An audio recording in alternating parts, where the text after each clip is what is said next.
Hey, what is up guys, it's Lewpac, back with another Albion Online video for you, and today we continue the updated Beginner's Guide series for all you newcomers to Albion, and we're going to be taking an in-depth look at the Destiny board. One of the things I get asked a lot of questions about on the live stream. If you guys don't know, I am live streaming on Twitch 5 days a week at twitch.tv/Lewpac, so you can always fling over there during the daytime. Monday to Friday, and ask questions there. I can answer them live and chat with you guys. But people are always asking me about different things on the Destiny board. How do I unlock something? How do learning points work? What's fame credits? What does respec? There's a lot of different features to the Destiny board, and it can be very daunting at first to a new player because there's just so much on there. It reminds me of the first time I ever played Path of Exile, an awesome free-to-play action RPG from Grinding Gear Games, if you don't know it. That's got a very big and complex Destiny board again, that the more you play, the simpler it becomes because you begin to understand how it works and what it means. I would say honestly that Albion's Destiny board is not as complex as Path of Exile's, and the reason I'm making this video is to hopefully simplify it for you guys and, break down what's what and help you understand it quicker so that you're not confused as to where you need to go next. So we will start right in the center, which is where everybody starts, and I'll show you all the different things of the Destiny board, then I'll explain the progression in the various sections. So from the center, you basically have it divided into sections. Over on the left hand side, you can see here, all of this is your combat trees. All these orangey ones are your combat trees relating to armor, weapons, and combat.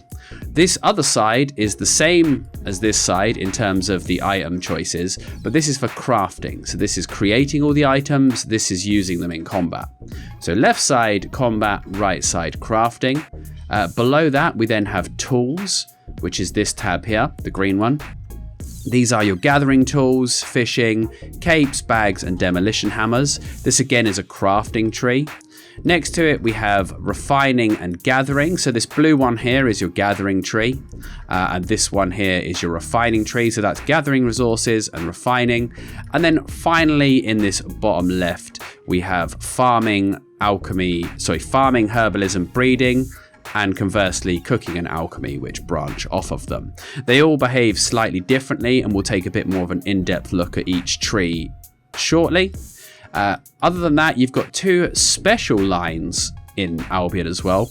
You have this white one going up the top, which is the adventurer level. Now quite quickly into Albion you will max out adventurer. This is just basically to stop you getting overwhelmed with choices to start with. As you level up the adventurer tree with any source of fame, including PvP fame, so this one can level very, very quickly. This basically unlocks the use of higher tier capes and mounts and bags. So any fame that you get in the game will level this up, and once you've got around 8 million fame, I think it is, you'll reach T8 and you'll get a new avatar, and you'll be able to use all the mounts, bags, and capes in the game. This one will progress naturally as you play the game, no matter how you play, and you don't really need to pay too much attention to it. This one here, the other special line, is called the Reaver line. Now this one you do need to pay a bit more attention to, because this is essentially, while Albion doesn't have a leveling system, this is essentially your PvE level. This gives a damage bonus and a resistance bonus versus various tiers of mobs. Now this doesn't make the mobs super easy, this basically puts the mobs at an acceptable level to fight. So if you don't have the right Reaver tier for the mobs you're fighting, they will mess you up, particularly in the higher tiers. So your Reaver level here, you go to Journeyman at 1000 PvE fame, and as you kill more creatures, you will level up your Reaver level. You do not want to fight mobs that are higher level than your Reaver level. Just for some perspective, Hellgate mobs, I believe, are tier 5, so you want tier 5 Reaver before you hit the Hellgates. Raids begin at tier 6, and obviously the highest level dungeons, random dungeons, solo dungeons, and open world mobs are tier 8. And again, this maxes out at around 4.5 million PvE fame, so it's not crazy hard to get this one up. But yeah, you can be boosted by friends in higher level dungeons, but you'll be very ineffective until you have the right tier to fight mobs. If you're fighting T8 mobs too early, you're basically doing 100% less damage and taking 50% more damage than somebody who actually has T8 Reaver. So those are the two special lines. Then at the top, we have a few little extra features that you need to learn about. Here we have auto respec and fame credits. I'm not going to talk too much about these because if you want to learn specifically about this, there is a video entirely dedicated to this topic that goes very, very in-depth into the system. You can find that video in my beginner's guide playlist. Just search for auto respec or fame credits on my channel and you'll find that video. But fame credits are essentially a currency that can be spent to level up combat trees. If you have something maxed out already and you're still using it in PvE, you will earn credits and you can use that to go to a skill and spend some credits and level it up. It tells you here, I need 200,000 credits, 274,000, and I gain 5 levels. That's how simple it is. You can also respec things down and get credits back by paying a silver cost if you wish to get rid of something you don't use anymore. But again, there's a whole video dedicated to that. If you want to learn about that, go and watch it. Auto respec on and off just simply means whether you want to pay silver to get more credits or not. Here we have learning points. Learning points are a system to skip leveling on certain things if you wish. So for example, if you're crafting stuff, you can pay learning points to skip the rest of the XP requirement once you reach the 20% threshold. So here I've nearly finished level 77 of night boot crafting. If I paid 2 learning points, I can skip to level 78. So learning points are another currency that's used to skip levels. Now learning points are quite unique. Again, I'd have a separate video explaining what you should spend learning points on, but briefly, in my opinion, the only things you should spend learning points on are going from one tier of gathering to the next, or artifact specialization for weapons and armor. Those are the things I believe learning points are worth spending on. Don't waste your learning points, they're very valuable. Now, just briefly how you get learning points. If you have a premium account, you will earn 20 learning points per day, naturally, over time. If you don't have a premium account, you will earn 10 learning points, per day by getting your daily bonus complete. If you complete your daily adventurous challenge bonus, you will gain 10 learning points per day. So even without premium, you can still earn learning points. Auto learn then, next to the learning points, is a feature that lets you automatically level something up to the next level. So if you have auto learn toggled on here and you toggle auto learn on a specific skill, every time you pass the learning point threshold, this will spend your learning points automatically to level up, provided you have enough learning points. Now, be very wary of using auto learn because it can drain your learning points a lot quicker than you expect. It's very, very fast, especially if you're toming or faming hard. So just be a little bit wary about those auto learn features. I wouldn't recommend using that early on. I wouldn't recommend spending any learning points early on except on leveling gathering tools as a beginner. Just wait till you've decided exactly what you want to do in the game before you commit your learning points, because you can't buy more of these, you can't grind more of these, they just accumulate over time, so do not waste them. Right, so we've talked about the basics. Now we're going to have a quick look at the individual trees. So we'll start where most people are interested in starting, with combat. Once you've done the tutorial, you'll find yourself as a trainee fighter and you'll be able to branch out into the various trees. So we have 3 types of weapon and 3 types of armor. So we have the plate armor tree, which has the warrior weapon paired with it. We have the leather armor fighter, which has the hunter weapons paired with it. And we have the cloth armor tree, which has the mage weapons paired with it. They kind of pair together, but you can mix and match, as you know, in Albion. There's no limitations. You can use any weapon in plate armor if you wish. Conversely, you can use warrior weapons in cloth armor, but they just kind of naturally pair together on the board. So once you've done plate armor, you can start unlocking each individual type of armor for it. So you've got helmets, chests and boots in each class, and then each piece has 4 Destiny board specializations. So you have 3 basic armors and weapons in every tree. For example, for plate helms, it's the soldier helm, the knight helm, and the guardian helm. Then all of the other helms fall under the artifact tree. Anything that uses a special piece, an artifact in crafting, as you can see these here, like the padding for the Graveguard helmet, these fall under the 4th tree, the artifact tree. And the first 3 have a lower fame requirement. The artifact tree is 3 times more XP to level than the base tree. However, that doesn't mean the base armors are bad. In some cases, the base armor and weapons are the best option, but artifact actually covers a lot of different items and is generally considered the higher tier, which is why it's 3 times as much to level. And that's why I recommend, once you know what build you want, I recommend using learning points on artifacts, particularly artifact weapons. They can be very hard to level. Weapons follow the same path in that you have the base weapon, for example here, hammers. Then you have 3 basic hammers, the hammer, the poleaxe, and the great hammer, or the pole hammer, sorry. And then you have the artifacts, which covers all of the others, the tomb hammer, the forge hammers, and the Grovekeeper. And soon, of course, Avalonian weapons, which may in fact change the Destiny board, as there is rumors they're going to be adding a 5th branch for the Avalonian weapons, but we'll see how that plays out. So what does each part of it mean? The first bit then, the hammer, this is what we call the mastery, okay? So this is your overall level with hammers, and this determines what spells you have unlocked and what level of hammers you can use. This levels from 1 to 100. It's a lot easier to level. It requires half the fame of the specialization. So this will level the quickest, and you'll find yourself quickly ranking up, unlocking more spells and unlocking higher tiers of weapon. Now, this gives a slight bonus to your item power, but generally is only used for unlocking more stuff.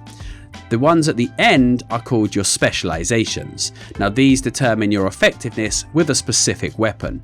You can see here that each one of these will give a +2 item power bonus to the specific weapon and 0.2 to all of the other hammers. So generally when you're leveling a weapon, you want to focus first on leveling the specialization of the thing you're actually using, and then what we call the off specs, because these will still give a bonus to your main weapon. So for example, I play one-hand crossbow a lot in GVG. So of course I've got that max to 100, and now I'm working on getting my off specs to 100 because I gain IP on my main crossbow from that. You don't need to worry about mastery, that will automatically hit 100 as you're leveling up long before you hit 100 on the other ones as you start to play. And that's basically how the combat system works. You pick your tree, you pick your main weapon, you focus on leveling that, and then you can start leveling the off specs either using credits or grinding them naturally in dungeons, stuff like that. So everything in the game currently follows that same system. You'll have your mastery and then your specializations. Obviously you've got the 3 base items and artifacts. Now over on the crafting side of things, it essentially follows the exact same pattern, but for crafting. So once you unlock the baselines of warrior, hunter, or mage, you can then focus on crafting an item. You have a mastery line or crafting line, which determines what tiers you can craft. And then you have specialization, which determines how good you are at crafting them. The higher the specialization, the more chance you have of creating a masterpiece item or an excellent item, and the lower the focus cost is if you want to use focus to craft. It's quite a linear system, and most things in Albion follow this kind of tier-based progression, which is why I say that once you understand the basics of the Destiny board, it becomes a lot easier to understand everything else. I mean, as you can see on my Destiny board, I have every node unlocked. This has taken me quite a long time. I am slowly working on maxing everything in the game, but that is a very long-term project. So I think I have a pretty good understanding of the systems. So if you know what you want to craft, you just follow the line. So let's say we know we want to craft soldier armor. So we have the basic crafting, which you'll get during the tutorial. We know that soldier armor is in the warrior tree, so we go to the warrior's forge. We have to unlock plate armor crafting, which requires us to craft basic armor until we have enough XP. And then we just level it up. And you can see the higher we get in the mastery, the higher tier soldier armor we can craft. And we currently have 38 specs. So there's still work to be done. Obviously, as we said about fame credits, you can't use fame credits on anything other than combat. So the only way to speed level crafting is obviously learning points. But crafting can be leveled just by buying resources, spamming crafting and studying. So it is possible to power level crafting. Similar to it's possible to power level combat by buying tomes. There's a lot of things in Albion that you can power level with silver, which is why I say don't spend learning points unless you're a dedicated crafter.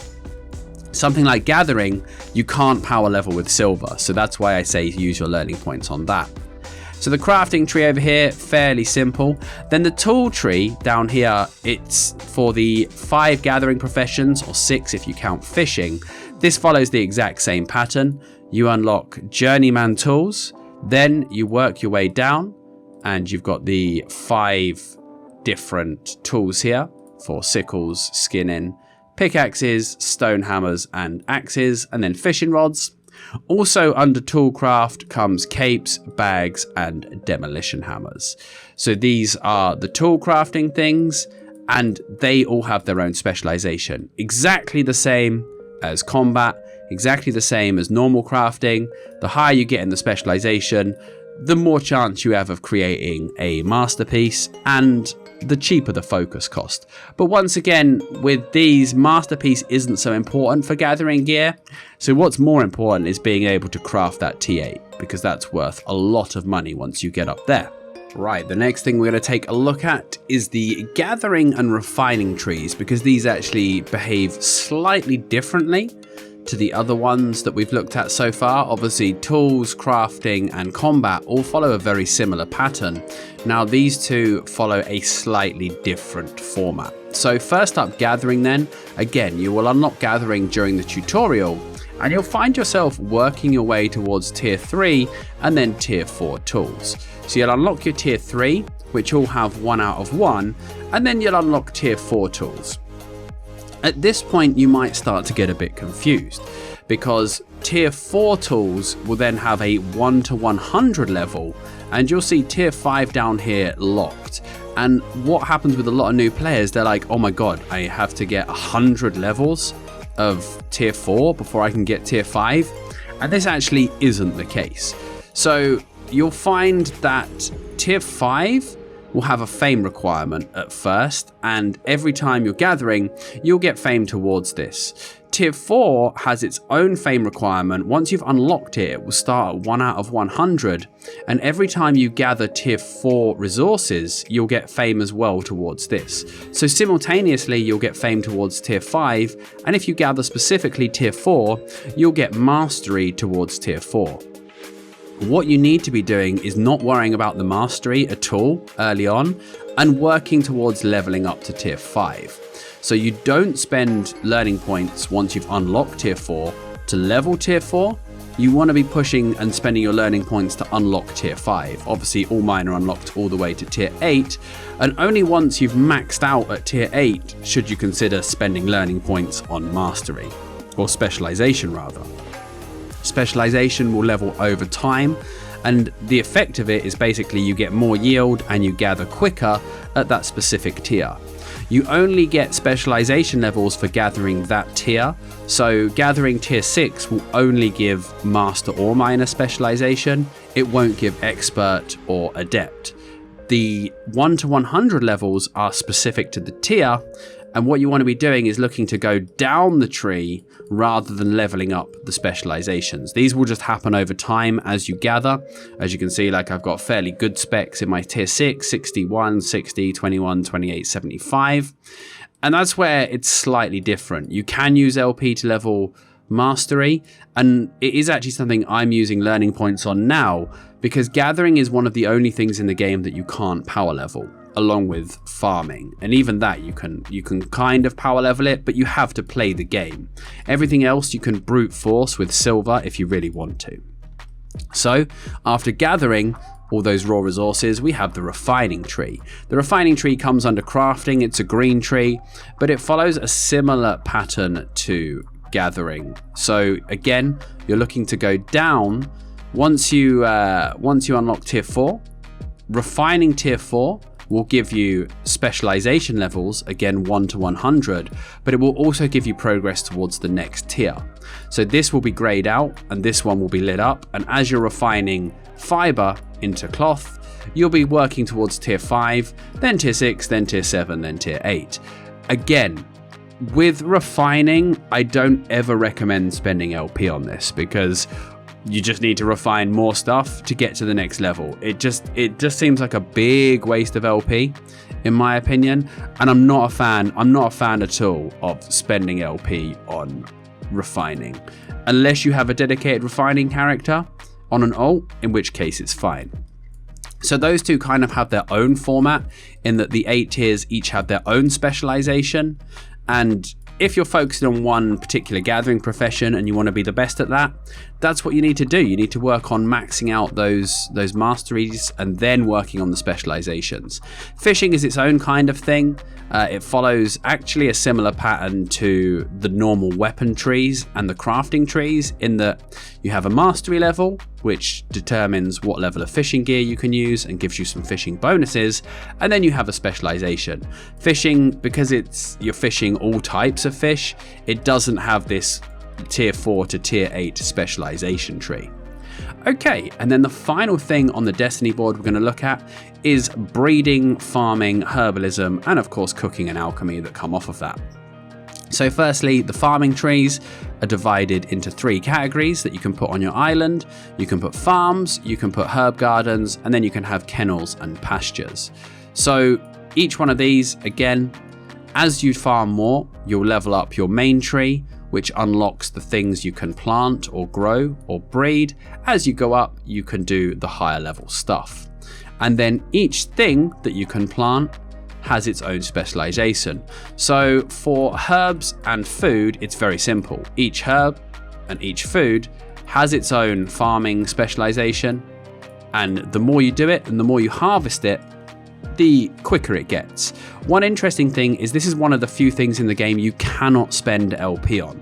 Even if you wanted to, you can't spend LP on farming, you simply have to farm more. And it takes a long time to get your specializations up in farming, especially if you only have 1 or 2 islands. I currently have something like 30 islands I have access to, and it still takes me a long time to get my specs up on these. So herbs and farms just have 1 spec per thing. Now, breeding is slightly different. You have the basic animals, which you only have 1 tree for: chickens, goats, geese, sheep, and pigs and cows. As you plant those and then raise them, you will level these up. Then horses, though, horses and oxes have tiers 4 to 8, or tier 3 to 8, sorry, and any horse or any ox will give you spec points towards breeding those. And then you have rare animal breeder, which is basically anything that is not covered under the other trees in terms of breeding. So that's all of the rare pup drops from the world. So stags, swift claws, dire wolves, lizards, dire boars, dire bears, mammoths, anything like that will come under the rare animal breeder tree. Finally then, after looking at farming, what do we turn all of that produce on our farms into? We turn it into food and potions. Again, these ones are similar to farming in that you can't use LP on them. You cannot power level them with LP. However, you can just mass produce and study the stuff that you're making. So you can use silver to brute force this one. You can see I've actually got Iron Chef, which is all of the cooking maxed out, and I'm starting to work on my potion crafting now. So again, very similar to the farming tree. You've got your level 1 to 100 on the main line, which simply gives you slightly more focus efficiency when crafting and allows you to craft the higher level stuff. Potions is the same. Focus efficiency allows you to craft the higher level stuff. And then as you go down, you've got specific trees for the various types of food, and then you've got one for producing ingredients, and you've got one for slaughtering animals. So these ones you level up by doing the thing, turning wheat into bread, for example, or milk into butter, or slaughtering your animals. Potions are the same. You have a mastery tree for each of the potion types, and you have one special tree for bootlegger, which is turning farm produce into alcohol to be used in potions. So that is the end of the potion tree, and that covers everything that you need to know about the Destiny board. I hope I made it a little bit less intimidating for you. I know it's quite a complex system. It's actually not that difficult once you know what's going on. I really hope that made it a bit simpler for you guys to understand. I know it's been quite a long video. I appreciate if you're still here with me. But there you go. That's everything you need to know about the Destiny board in Albion Online. Any questions, of course, put them in the comments below. If there's anything you'd like a beginner's guide video on, let me know in the comments for sure, because I'm in the process of making a ton of new beginner's guides for you, all updated for 2020, and I'll be covering the future of Albion for a long time to come, I hope. So thank you for watching, guys. Don't forget to leave a like and subscribe, and I hope you have a fantastic day.